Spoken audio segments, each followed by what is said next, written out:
and here we see the ploughman with his team and the simple wooden plough.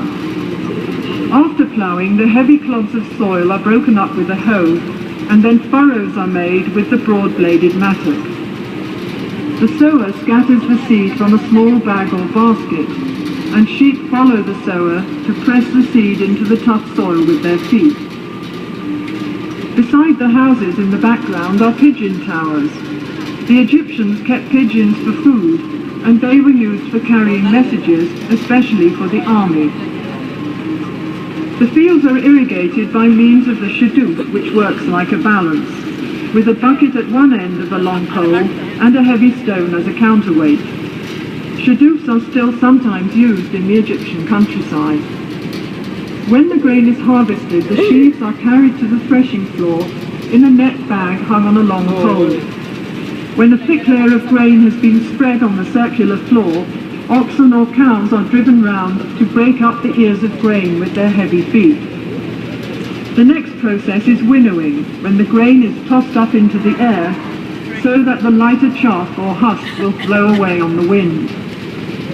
The grain is then taken to be stored in the silos. The scribe makes a careful record of all the grain which is being stored. This was important for taxation purposes, as there was no money in Egypt in pharaonic times.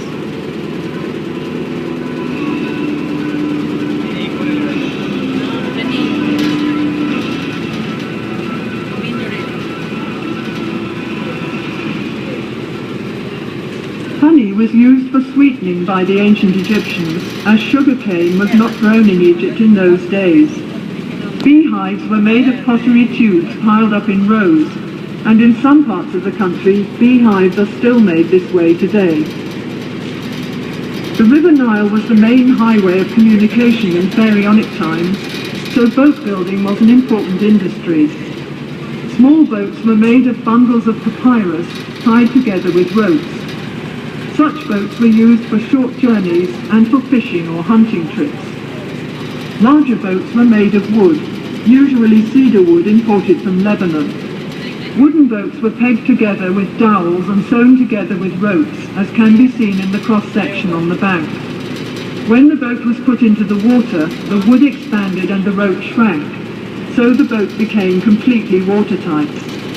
A royal boat of this type can be seen in the museum beside the Great Pyramid of King Cheops at Giza. The palm tree was a valuable resource for the Egyptians. The trunk was used in house building, and the branches provided fronds for making mats and baskets, while furniture and boxes were made from the ribs. The boxes were used for storage and as cages for small animals and birds.